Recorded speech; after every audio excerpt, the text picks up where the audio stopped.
Il semble que la chronologie de l'histoire humaine ait déjà été étudiée de fond en comble et que le passé ne nous réserve plus aucune surprise. Pourtant, il suffit de s'écarter des interprétations habituelles et d'examiner attentivement les artefacts techniques préservés pour que ce tableau cohérent commence à s'effriter. Cela est particulièrement frappant lorsqu'on analyse en détail les appareils de chauffage en fonte du 19e siècle.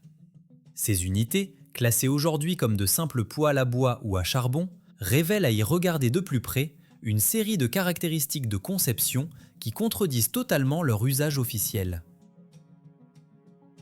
Tout d'abord, la qualité de l'exécution est frappante. Ce sont de véritables chefs-d'œuvre de fonderie d'art, dont le niveau de détail témoigne d'une culture de production remarquablement élevée.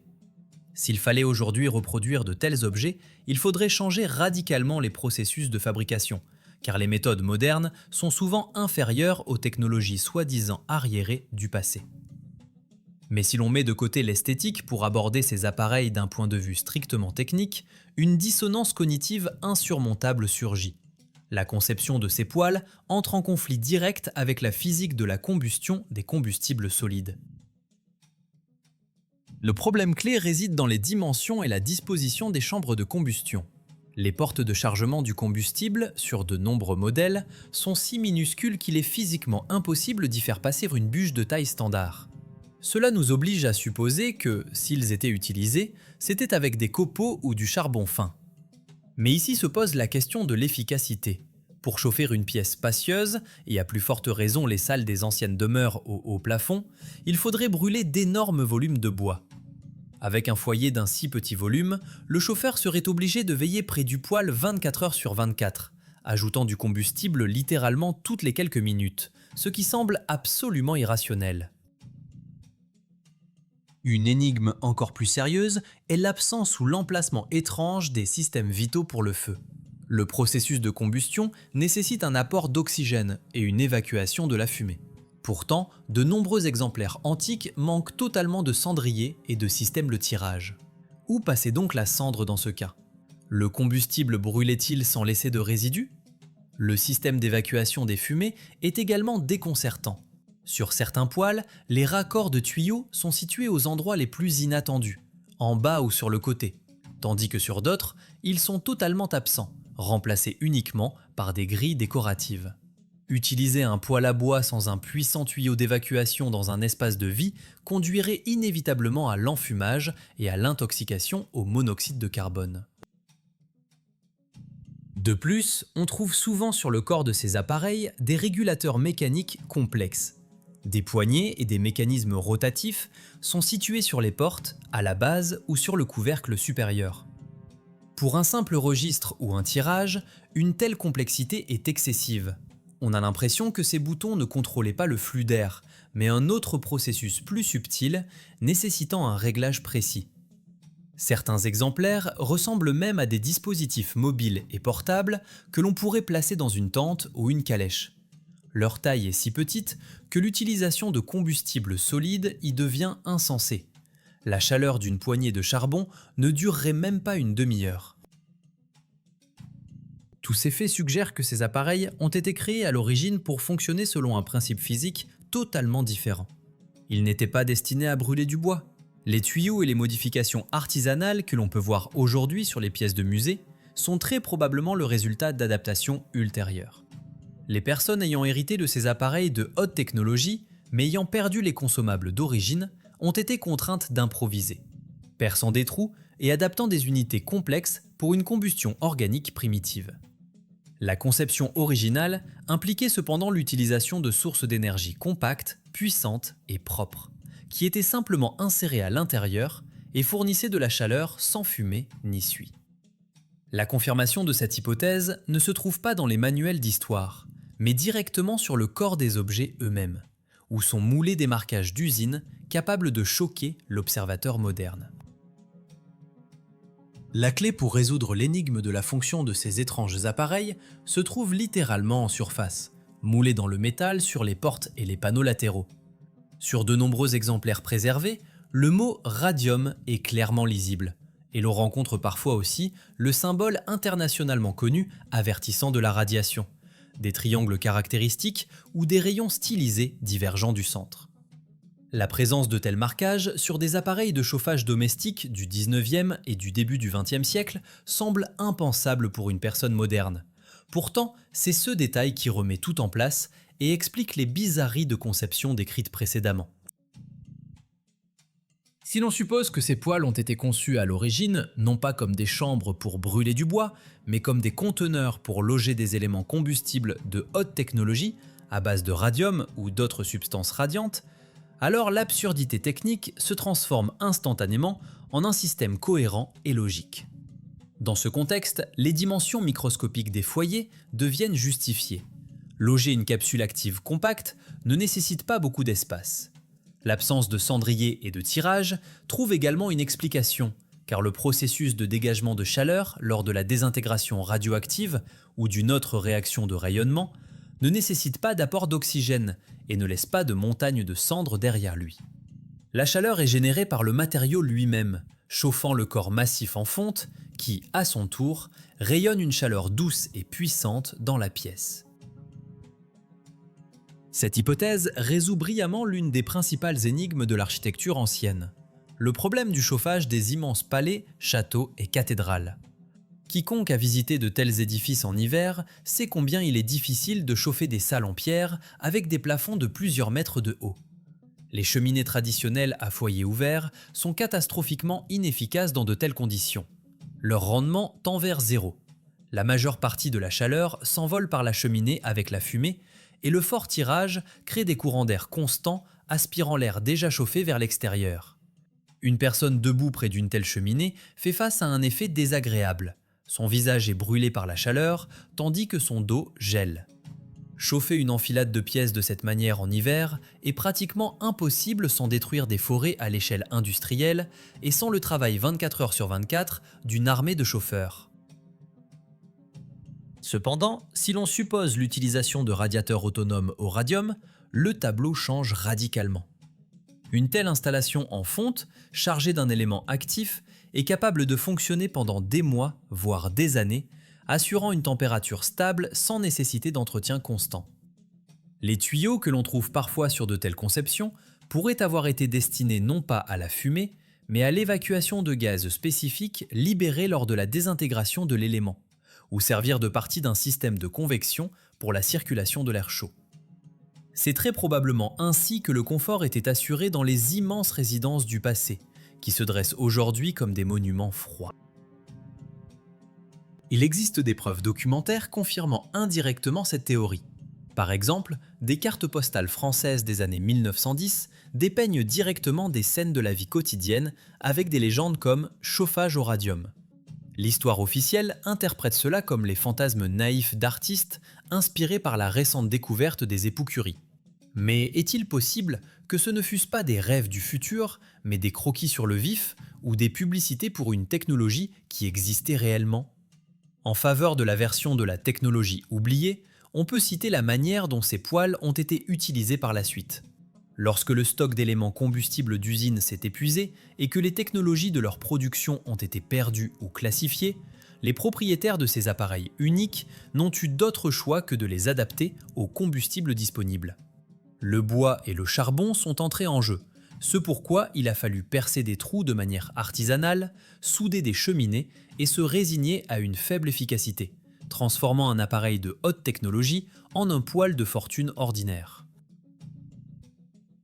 Le signe de radiation sur la porte du poêle n'est pas une décoration ni un avertissement de danger au sens moderne, mais un marquage du type de combustible, analogue à l'inscription diesel sur un moteur. Et si de telles sources compactes d'énergie colossale étaient largement utilisées dans la vie quotidienne? Pour chauffer les habitations, il serait extrêmement illogique de supposer que l'industrie et les transports aient ignoré une telle opportunité. C'est précisément dans le secteur des transports que le besoin de sources d'énergie puissantes et autonomes a toujours été particulièrement aigu. Un regard sur l'histoire du développement des chemins de fer sous cet angle permet de remarquer des incohérences flagrantes dans la version officielle du progrès technique. Ce qu'on nous raconte sur les locomotives et l'infrastructure du 19e siècle craque de toutes parts dès qu'on pose la question. Avec quoi ces géants d'acier roulaient-ils réellement?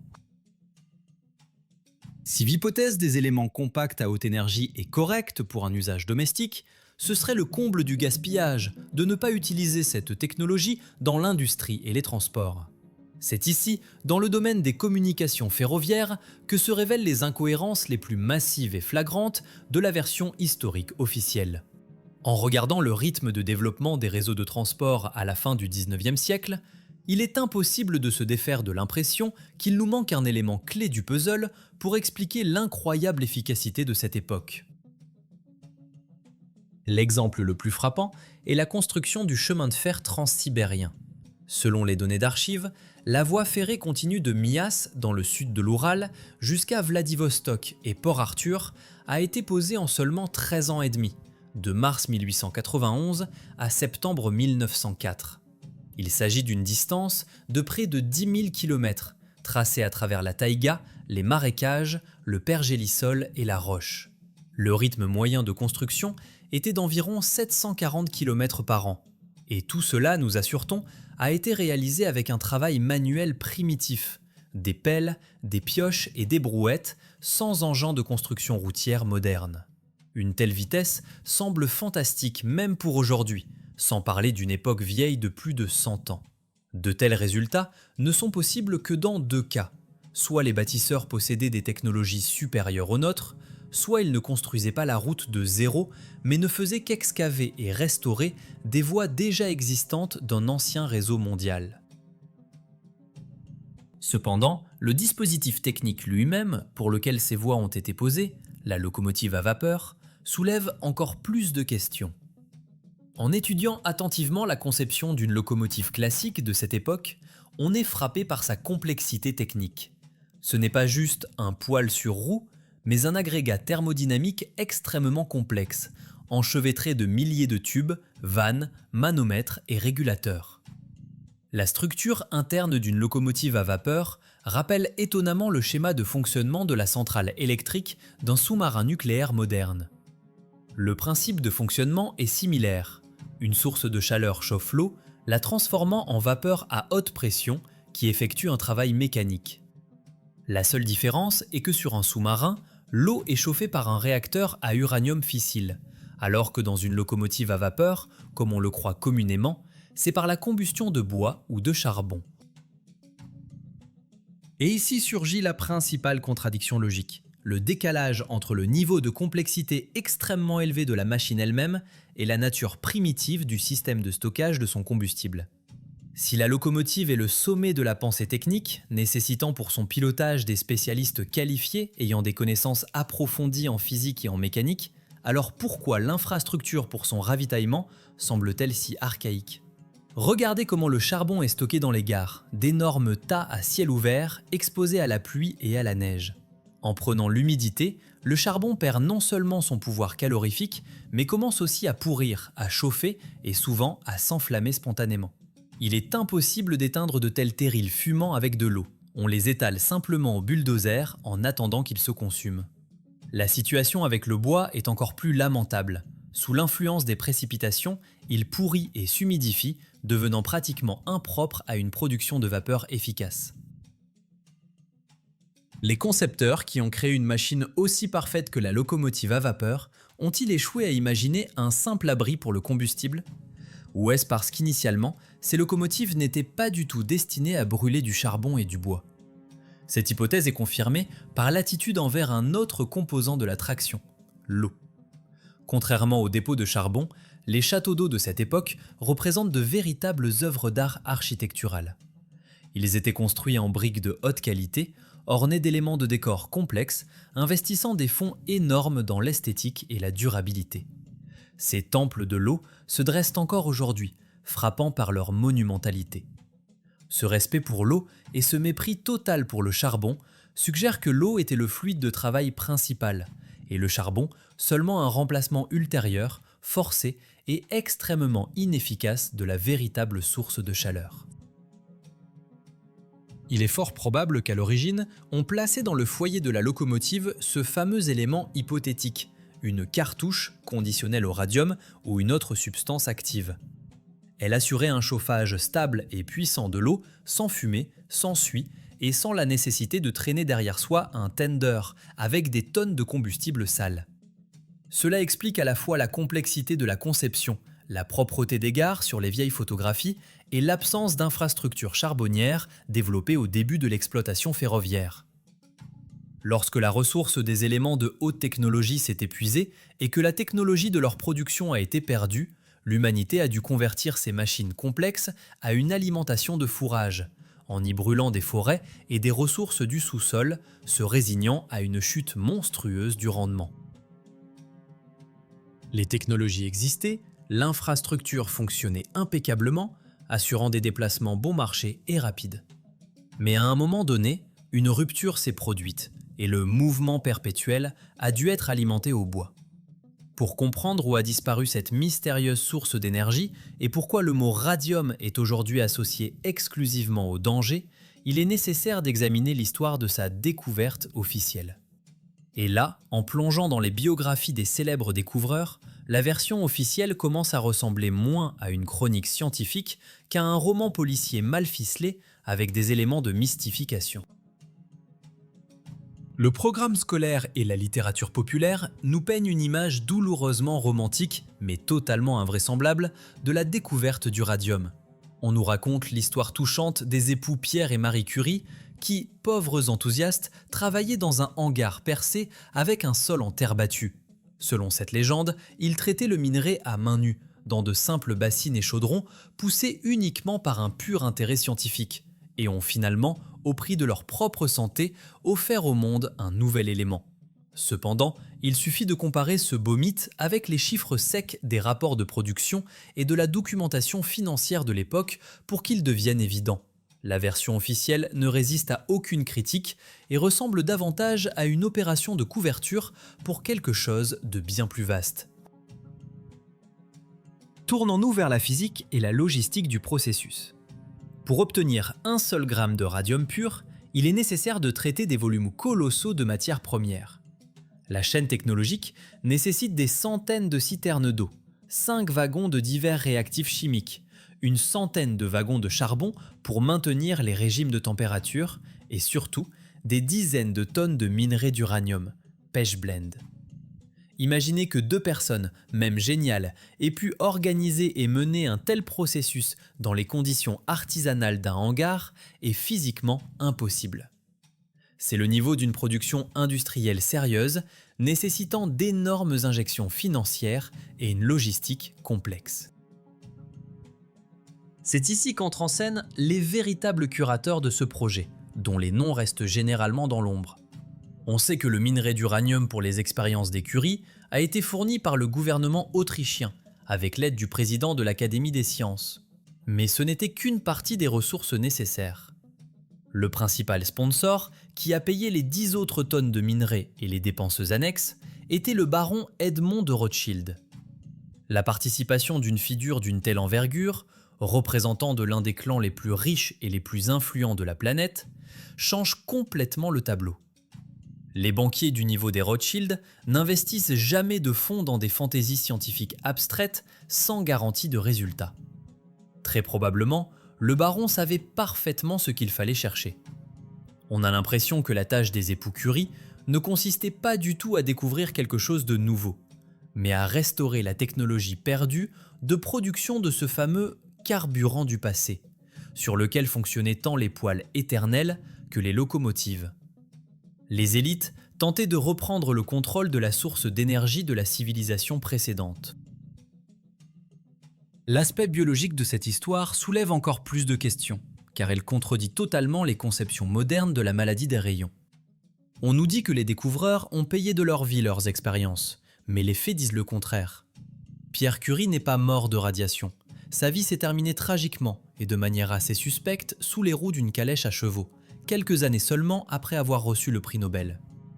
N'était-ce pas un moyen d'éliminer un témoin ou un participant qui en savait trop sur les propriétés réelles de la substance extraite ? Marie Curie, qui a travaillé pendant des décennies avec le radium, le polonium et l'uranium sans aucune protection, portait littéralement des tubes à essai avec des isotopes dans ses poches et les gardait à son chevet en guise de veilleuse. Selon les normes actuelles, elle aurait dû brûler en quelques mois. Pourtant, elle a vécu jusqu'à 66 ans, un âge très respectable pour l'époque. De plus, 2 ans après la mort de son mari, tout en continuant son travail actif avec des substances radioactives, elle a entamé une liaison passionnée avec un jeune officier, ce qui témoigne d'une excellente santé physique et d'une grande vitalité, et non d'un dépérissement de l'organisme. La radiation, semble-t-il, non seulement ne la tuait pas, mais stimulait peut-être ses forces vitales. La preuve la plus convaincante que nous ignorons quelque chose sur la nature de ce radium historique sont les enfants de Marie. Sa deuxième fille, Ève, est née à la période où sa mère travaillait déjà étroitement avec des concentrés de substances rayonnantes. Selon les canons médicaux modernes, l'enfant aurait dû subir de graves dommages génétiques. Mais Ève Curie n'est pas seulement née en bonne santé, elle a vécu une vie incroyablement longue et bien remplie, décédant à l'âge de 102 ans. C'était une femme belle, talentueuse et énergique, qui a survécu à presque tous ses contemporains. Sa sœur aînée Irène a également suivi les traces de sa mère, a travaillé avec la radiation et a vécu une vie digne. Une situation paradoxale émerge. D'un côté, 1 gramme de radium coûtait une fortune, l'équivalent de plus de 200 kg d'or, et son extraction était financée par les gens les plus riches du monde. De l'autre, les personnes qui se trouvaient à l'épicentre du rayonnement faisaient preuve d'une longévité et d'une santé enviables. Cela suggère que la substance qu'ils extrayaient n'était pas un poison mortel, mais une puissante source d'énergie, et peut-être de stimulation biologique. Mais si tel est le cas, pourquoi a-t-on ensuite lancé une campagne d'information mondiale transformant le mot radiation en synonyme de mort inévitable? Et comment expliquer le fait qu'avec un coût dépassant le prix de l'or de 100 fois, des produits additionnés de radium aient soudainement inondé les pharmacies et les magasins du monde entier, devenant accessibles à tout un chacun? Ici se cache une autre mystification grandiose. En analysant l'histoire de l'interaction de l'humanité avec le radium, nous nous heurtons à un paradoxe économique qui, à y regarder de plus près, ressemble à une moquerie ouverte du bon sens.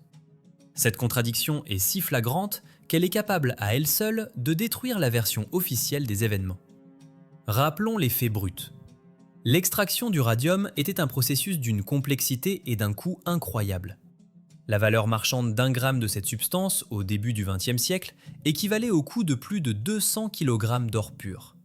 C'était le matériau le plus cher de la planète, accessible uniquement à des clans financiers choisis et aux structures gouvernementales. Et en même temps, comme par un coup de baguette magique, les étagères des magasins et des pharmacies sont inondées de biens de consommation courante, arborant fièrement le préfixe radium. Les brochures publicitaires de l'époque regorgent d'offres. Dentifrice au radium pour la blancheur du sourire, poudre radioactive pour l'éclat de la peau, chocolat au radium pour la vigueur, et même de l'eau enrichie aux émanations de radium comme remède à toutes les maladies.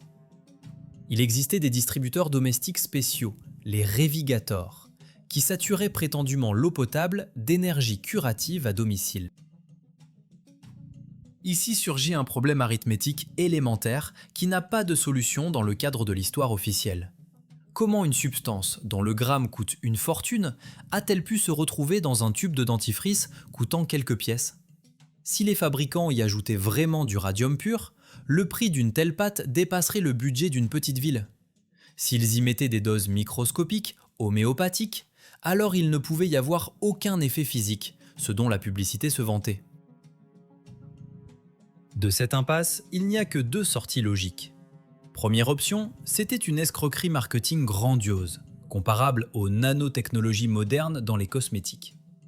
Des commerçants entreprenants, profitant du battage médiatique autour de la nouvelle découverte, vendaient des leurres au public crédule.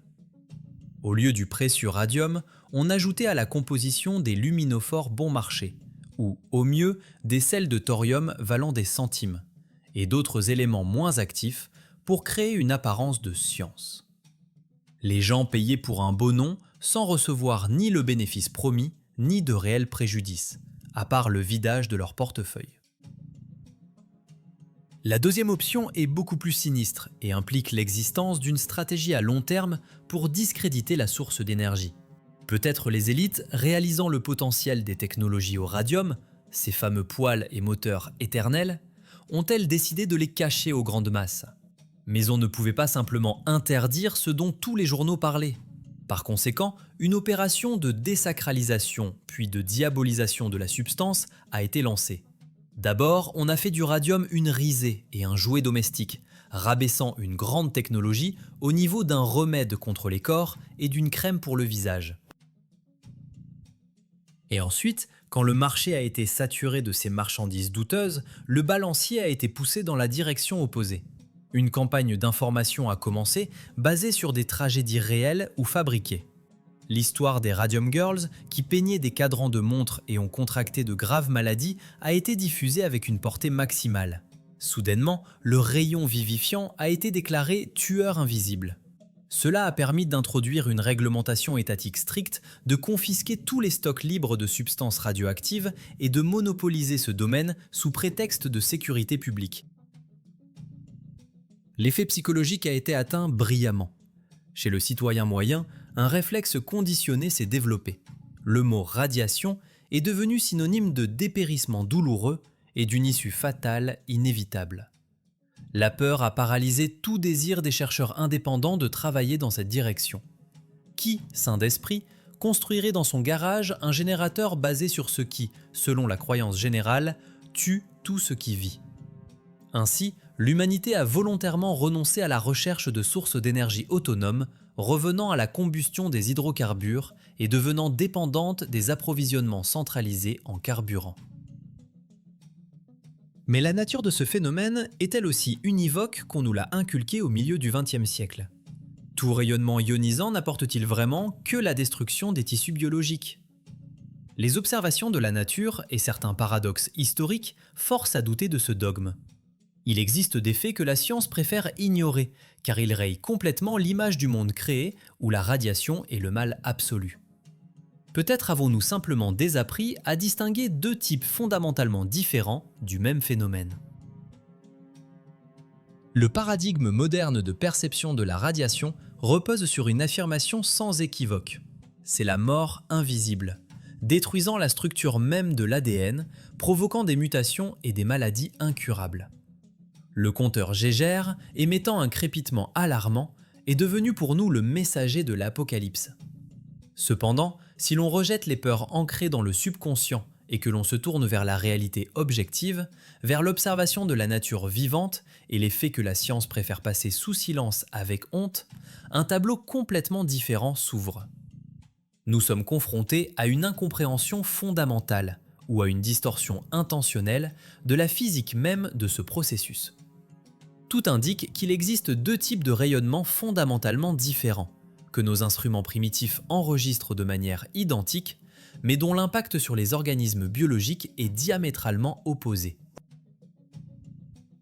Le premier type est effectivement la radiation de combat, destructrice, résultat de la fission violente du noyau, un sous-produit sale des technologies d'armement et des catastrophes.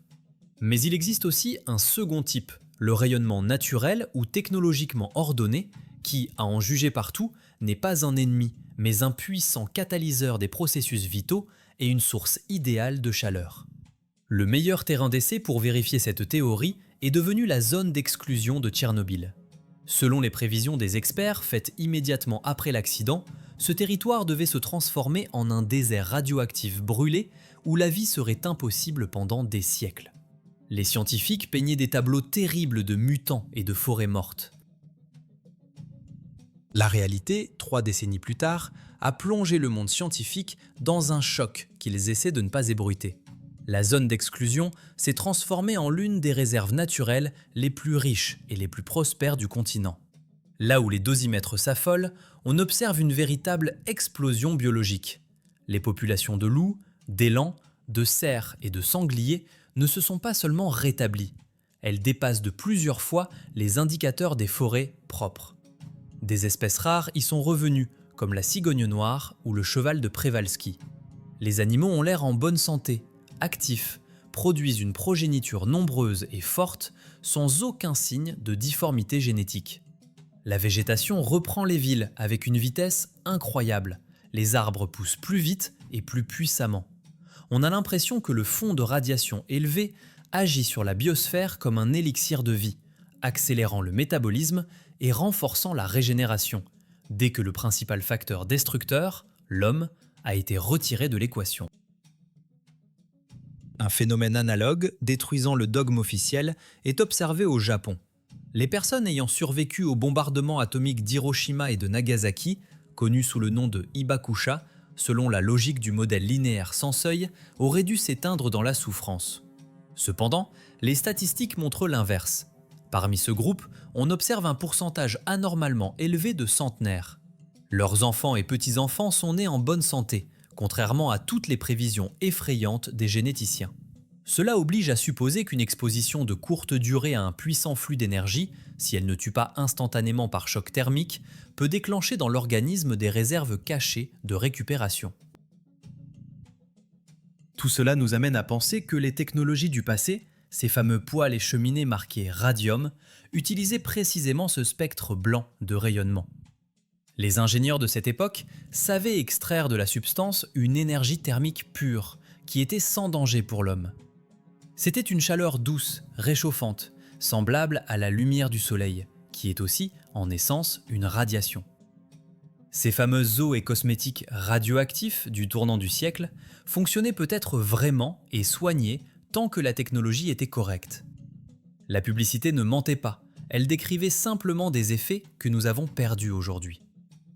Nous, ayant trouvé les restes de ce savoir, n'avons pas su distinguer l'énergie créatrice de l'énergie destructrice, avons tout mélangé dans un même tas sous le signe danger et avons tout interdit. L'idée que l'humanité a utilisé pendant des siècles une énergie de désintégration bon marché est sûre, et qu'elle a ensuite été transférée de force sur l'aiguille des hydrocarbures, explique de nombreuses bizarreries historiques. De plus, cette technologie n'était probablement pas une invention du 19e siècle. Les poêles en fonte et les locomotives à vapeur ne sont que le crépuscule, les derniers échos d'une grande civilisation qui maîtrisait ses secrets à la perfection. Si nous regardons plus profondément dans l'histoire, nous verrons que les traces du chauffage atmosphérique ou rayonnant nous mènent à l'Antiquité. Là, parmi les ruines de la Rome antique, on découvre exactement les mêmes incohérences techniques que nous avons vues dans les manoirs de l'époque victorienne. La version officielle sur la façon dont les Romains chauffaient leurs célèbres villas et thermes, lorsqu'elle est vérifiée par la pratique, tombe en poussière, révélant une couche encore plus ancienne de technologie perdue. Le lien entre les époques s'avère beaucoup plus solide qu'on ne le pense généralement, et les fils des technologies perdues s'étendent de l'époque victorienne jusqu'à l'Antiquité profonde. Si nous examinons attentivement les solutions techniques de la Rome antique, nous découvrirons un reflet miroir des mêmes bizarreries que dans les poêles en fonte du 19e siècle. La science historique officielle nous propose le terme hypocauste, un système de chauffage par le sol qui aurait chauffé les luxueuses villas et les thermes publics. On nous raconte que sous le sol se trouvaient de vastes vides avec des colonnes, où circulait l'air chaud provenant de feux que les esclaves entretenaient 24 heures sur 24 dans des fourneaux spéciaux à l'extérieur du bâtiment. Cependant, quiconque connaît la fumisterie ou l'exploitation de chaudières à combustible solide soulignera les défauts fatals de cette théorie. La combustion du bois s'accompagne inévitablement du dégagement d'une énorme quantité de suie, de crasse et de goudron. Ces produits de combustion se déposent sur les parois des conduits, nécessitant un nettoyage régulier et laborieux. Si on ne le fait pas, la section de passage rétrécit, le tirage disparaît et, ce qui est le plus effrayant, la suie accumulée peut s'enflammer, créant une température capable de détruire la pierre. Imaginez le processus de nettoyage d'un labyrinthe de canaux souterrains bas, de moins d'1 mètre de hauteur, est pratiquement impossible. Comment un esclave pouvait-il ramper dans ces catacombes étroites et enfumées pour nettoyer des couches de suie accumulées sur de nombreuses années? C'est une tâche techniquement irréalisable. Mais l'argument le plus accablant contre la version du chauffage au bois est fourni par les ruines elles-mêmes. Lors des fouilles de thermes et de villas romaines, les archéologues trouvent ces fameux espaces souterrains. Et que voyons-nous ? La brique et la pierre à l'intérieur de ces cheminées sont d'une propreté immaculée. Il n'y a pas 1 centimètre de calamine, ni de traces de destruction thermique, ni de suie incrustée, qui auraient inévitablement dû imprégner l'argile poreuse au fil des siècles d'exploitation. Ces surfaces ont l'air d'avoir été posées hier. Elles n'ont pas vu de feu ouvert. C'est la preuve physique que le caloporteur était fondamentalement différent. Les Romains, comme les ingénieurs du XIXe siècle, utilisaient une énergie propre. Les colonnettes sous le sol ne servaient pas de diviseurs de fumée, mais probablement d'éléments d'accumulation de chaleur, ou de nids pour placer ces fameux éléments réactifs dont nous parlions plus tôt. La source d'énergie était placée dans l'espace souterrain, chauffait la masse de pierre, et le sol chaud restituait une chaleur douce et uniforme dans la pièce.